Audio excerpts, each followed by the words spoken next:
Un signal rare vient d'apparaître et il pourrait tout changer pour le Bitcoin. En effet, historiquement, à chaque fois que ce signal s'est déclenché, le marché des crypto-monnaies a explosé à la hausse. Alors, est-ce que le bull run est sur le point de repartir ou est-ce un nouveau piège? Dans cette vidéo, on va analyser ce signal, comprendre pourquoi il est si puissant et surtout déterminer quel sera son impact sur le marché crypto. Bon retour sur ma chaîne où je vous apprends comment construire une fortune grâce à la crypto-monnaie. Si le sujet de la vidéo d'aujourd'hui vous plaît, n'hésitez pas à la liker pour soutenir mon travail et à vous abonner. On a dépassé les 40 000 reaches sur la chaîne, alors un grand merci à vous pour tout votre soutien. On se retrouve devant le sommaire de la vidéo. Dans la première partie, nous allons voir les signaux qui indiquent que le bull run n'est pas terminé. Dans la deuxième partie, nous allons voir pourquoi le marché reste aussi incertain malgré ces signaux. Et enfin, je finirai par vous présenter dans la dernière partie le signal rare qui peut tout changer pour le marché des crypto-monnaies. Le premier graphique qui va nous intéresser, et c'est le premier signal également, c'est la comparaison entre l'évolution du prix du Bitcoin et la masse monétaire. Ici, on parle de la masse monétaire M2 qui représente la quantité totale d'argent en circulation dans une économie. La corrélation entre l'évolution du prix du Bitcoin et la masse monétaire M2 est assez frappante. Lorsque cette masse monétaire diminue, le Bitcoin diminue. Lorsqu'elle remonte, le Bitcoin remonte. Lorsqu'elle corrige, le Bitcoin corrige. Et lorsqu'elle accélère à la hausse, le Bitcoin a également tendance à accélérer à la hausse. Et de manière générale, ce qui drive un marché, c'est la liquidité. Et donc pour comprendre si le Bitcoin a encore du potentiel dans notre cycle, on va s'intéresser de plus près à l'évolution de cette masse monétaire M2 lors des derniers mois. Je vous rappelle d'ailleurs que tous les graphiques que je vous présente sont disponibles dans l'onglet source dans la barre de description. Et ce graphique a été largement partagé par les créateurs de contenu US, notamment sur Twitter, car il met en lumière l'évolution du prix du Bitcoin qui est ici en orange, l'évolution également du prix du S&P 500 et l'évolution de la masse monétaire M2. Lorsqu'on s'intéresse ici uniquement à l'évolution de la masse monétaire M2, on se rend compte que son dernier sommet majeur a eu lieu début du mois de décembre 2024. Elle a entamé ensuite sa correction alors que le Bitcoin et le S&P 500 ont continué à évoluer à la hausse. Et c'est précisément là que ça devient intéressant. Le Bitcoin a démontré une corrélation de 94% avec cette masse monétaire M2. Et on peut voir que le Bitcoin ici en orange continue à largement laguer face à l'évolution de cette masse monétaire M2. Elle est repartie fortement à la hausse en se rapprochant de son précédent sommet historique. C'est le premier signal majeur qui nous indique que d'un point de vue liquidité, le Bitcoin a encore un potentiel aussi important. Alors à quel moment finalement le Bitcoin pourrait repartir franchement à la hausse? Ce calcul a été fait. On nous indique ici que par rapport au lag que subit le Bitcoin par rapport à la masse monétaire M2, c'est à partir du 25 mars prochain qu'on pourrait voir le Bitcoin repartir sur sa tendance haussière. Donc ici, premier signal très fort, c'est la masse monétaire M2 qui continue à évoluer à la hausse. Deuxième signal très important, c'est tout simplement le dollar qui a commencé à chuter. Donc ici, nous avons en haut l'évolution du prix du Bitcoin en unité de temps hebdomadaire. Là, nous avons l'évolution de l'indice du dollar américain. Et en dessous, vous avez l'évolution de la masse monétaire M2. Alors, dans ma vidéo de la semaine dernière, je vous ai démontré que d'un point de vue business cycle, que nous sommes tout juste en train de rentrer dans la phase d'expansion. C'est pourquoi il reste encore un potentiel important pour les assets qui sont risqués, notamment le Bitcoin et le marché des crypto-monnaies. Et je vous avais notamment montré que le Bitcoin a tendance à faire son sommet de fin de cycle lorsque nous avons un dollar qui finit sa correction et qui pose finalement son bottom. C'est arrivé ici et également ici pour le scénario des double tops. J'avais d'ailleurs conclu cette analyse en vous rappelant que le meilleur scénario pour nous, c'était un dollar américain qui chute, comme lors de l'année 2017 où Donald Trump était devenu président pour la première fois. Ce qu'il est important de retenir ici, c'est que lorsque ce dollar américain est en train de s'effondrer, les investisseurs vont avoir tendance à s'intéresser aux assets qui sont risqués et notamment aux crypto-monnaies. Et là où c'est un signal très fort, c'est que sur les 10 dernières années, ce scénario où le Bitcoin était déjà dans une tendance haussière et avec un dollar américain qui commence à s'effondrer, n'est arrivé que 2 fois. Ici, en janvier 2017 et en mars 2020. Et c'est à partir de là que le Bitcoin a explosé à la hausse pour arriver sur sa période d'euphorie et former son top de de fin de cycle. Ici, nous avons un Bitcoin qui est en tendance haussière, le dollar est en train de chuter. C'est un signal majeur pour la suite de notre cycle. Alors pourquoi, avec ces deux signaux majeurs, le marché reste aussi incertain? C'est tout simplement parce que le Bitcoin ici et le S&P 500 sont rentrés dans des mouvements correctifs. Donc ici, on est en unité de temps hebdomadaire. Au-dessus, vous avez l'évolution du prix du Bitcoin et en dessous, vous avez l'évolution du S&P 500. On rappelle que pour le moment, le Bitcoin agit comme un proxy du S&P 500. Qu'est-ce que ça veut dire? Ça veut dire que c'est le S&P 500 qui est le leader et le Bitcoin le suiveur. De plus, lorsque le S&P 500 va avoir tendance à monter, le Bitcoin, lui, va monter beaucoup plus fort et inversement, lorsque le S&P 500 va diminuer, le Bitcoin va avoir tendance à diminuer plus violemment. Donc, qu'est-ce qui fait qu'on est dans un environnement de marché qui est incertain? Dans un premier temps, on a eu des news qui sont vraiment haussières sur le long terme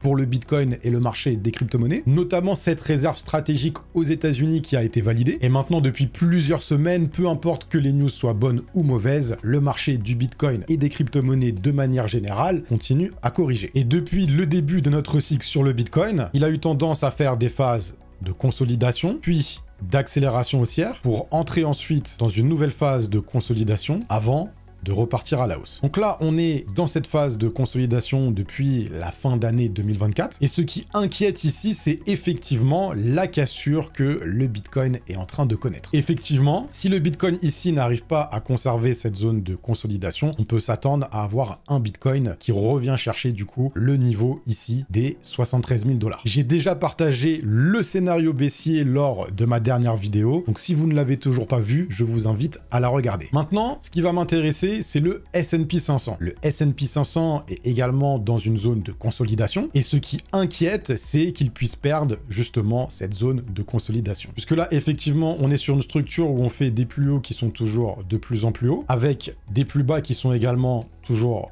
de plus en plus haut. Et donc, si jamais on a le S&P 500 qui vient casser en fait ici ce plus bas, on a la confirmation qu'on est en train de changer de paradigme et qu'on est en train de repasser sur une tendance baissière, c'est-à-dire une correction plus violente. Alors, qu'est-ce qui a fait finalement qu'on s'est retrouvé dans cette situation? C'est la guerre tarifaire qu'a lancée Donald Trump. Le challenge de la précédente vidéo n'a pas été atteint, alors je vous le relance. Si cette vidéo atteint les 3000 likes, je vous ferai une édition spéciale sur tous les facteurs macroéconomiques qu'il va falloir surveiller pour comprendre à quel moment le Bitcoin et le marché des crypto-monnaies ont le plus de probabilité de repartir à la hausse. Alors si ce sujet de vidéo vous intéresse, explosez-moi la barre des likes, mais rich. Et c'est cette guerre tarifaire qui a fait peur au marché. Et les marchés n'aiment pas du tout évoluer dans un contexte d'incertitude. Ici, je vous ai sélectionné un graphique qui montre l'évolution du S&P 500 lors de l'année 2017 en vert et lors de l'année 2025 en rouge. Et effectivement, ce n'est pas la première fois que, après son investiture, Donald Trump lance une guerre tarifaire. On avait également déjà connu ce scénario en 2017. Et donc, en vert ici, vous avez l'évolution du S&P 500 lors de ce contexte de guerre tarifaire. On peut remarquer que le S&P 500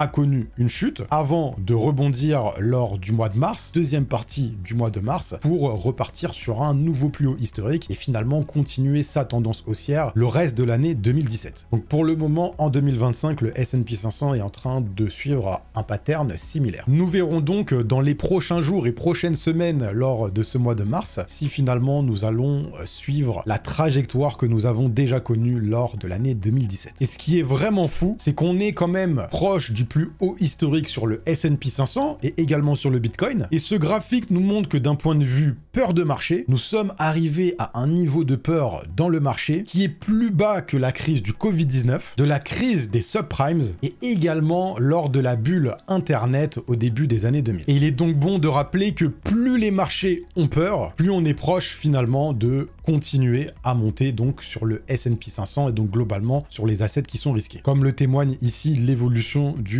S&P 500 donc entre l'année 1995 à aujourd'hui. À chaque fois qu'on a été sur un pic de peur, le S&P 500 a repris son mouvement haussier et là en fait on est tout proche de son plus haut historique. C'est pourquoi malgré des signaux macroéconomiques qui sont très encourageants, on est dans un contexte d'incertitude aujourd'hui dans les marchés. Alors intéressons-nous maintenant au signal rare qui pourrait tout changer pour le Bitcoin et le marché des crypto-monnaies. Ce signal, il est rare tout simplement parce que il est composé d'un ensemble de facteurs qui tous alignés dans la même direction le rend très puissant. Donc en haut, vous avez l'évolution du dollar en unité de temps mensuelle et en bas, vous avez l'évolution du prix du Bitcoin également en unité de temps mensuelle. Je vais zoomer pour que ce soit plus clair. Alors, on peut se poser la question, pourquoi, alors que le dollar est en train de chuter, le Bitcoin, lui, n'a pas encore commencé à rebondir à la hausse? Puisque, je vous le rappelle, chute du dollar, explosion du Bitcoin, chute du dollar, explosion du Bitcoin, chute du dollar, explosion du Bitcoin. Pour le moment, nous sommes toujours dans une corrélation positive entre le Bitcoin et le dollar. Et historiquement, c'est lorsque nous rentrons dans une corrélation qui est négative que nous observons une accélération à la hausse du prix du Bitcoin. On peut voir que cette corrélation a commencé légèrement à chuter. C'est pourquoi il va falloir attendre la fin de ce mois de mars pour avoir la confirmation. Mais premier point macroéconomique, nous avons la chute du dollar. Si vous n'avez toujours pas de plan bien défini pour cette année 2025, je vous invite à cliquer sur le premier lien en barre de description. Vous allez avoir l'opportunité de réserver un appel avec moi-même ou un membre de mon équipe où nous ferons un point sur votre situation, vos objectifs et les blocages que vous rencontrez. Ces sessions d'échange sont limitées, premier arrivé, premier servi, le lien est en barre de description. Et si ce n'est toujours pas déjà fait, le lien pour rejoindre mon canal Telegram est également disponible en barre de description et c'est gratuit. Ensuite, une information supplémentaire, c'est que nous avons eu très rarement une chute aussi brutale du dollar en une semaine. En effet, sur les 10 dernières années, nous avons eu seulement 3 itérations où le dollar a baissé de plus de 4%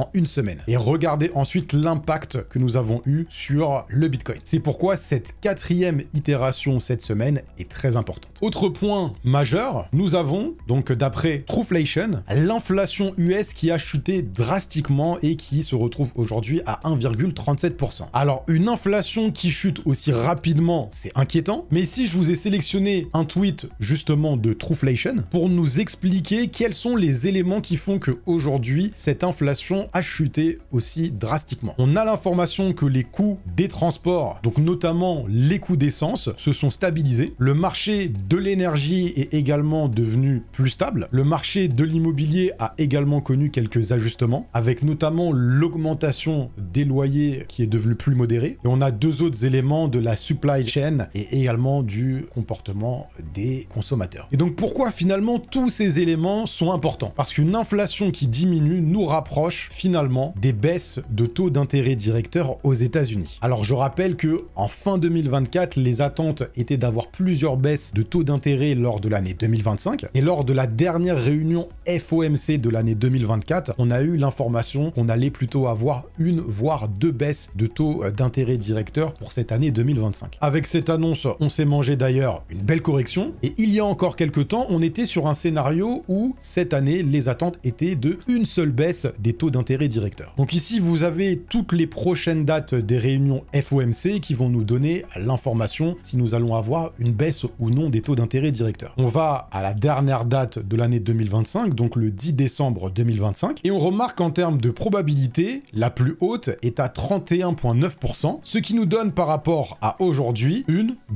3 baisses de taux d'intérêt directeur pour cette année 2025. Pourquoi la baisse des taux est très importante pour les marchés qui sont à risque, notamment le marché des crypto-monnaies, puisque lorsque ces taux d'intérêt directeurs diminuent, ce sont finalement les marchés qui sont considérés comme risqués, qui sont privilégiés par les investisseurs. Nous avons d'ailleurs la prochaine réunion FOMC qui aura lieu dans quelques jours, le 19 mars précisément, avec 88% de probabilité de ne pas avoir de baisse de taux d'intérêt directeur. Maintenant, les probabilités d'avoir une baisse lors de la prochaine réunion sont donc de 48% de ne pas avoir de baisse des taux, de 46,6% d'avoir 25 points de baisse et de 5,5% d'avoir 50 points de baisse. Et donc finalement, on est à 52% face à 48%. Cette baisse des taux arriverait beaucoup plus tôt que prévu sur cette année 2025, donc je pense qu'aujourd'hui, les marchés qui sont risqués comme le BTC et le S&P 500, vous l'avez compris maintenant, ne l'ont tout simplement pas encore pricé. Donc si on fait le point sur ce qui constitue finalement ce signal rare, c'est une augmentation de la masse monétaire M2, la chute du dollar, la baisse de l'inflation et la baisse prochaine des taux d'intérêt directeurs. rate US. Donc c'est tous ces éléments qui constituent ce signal rare, c'est-à-dire tous les éléments macroéconomiques qui vont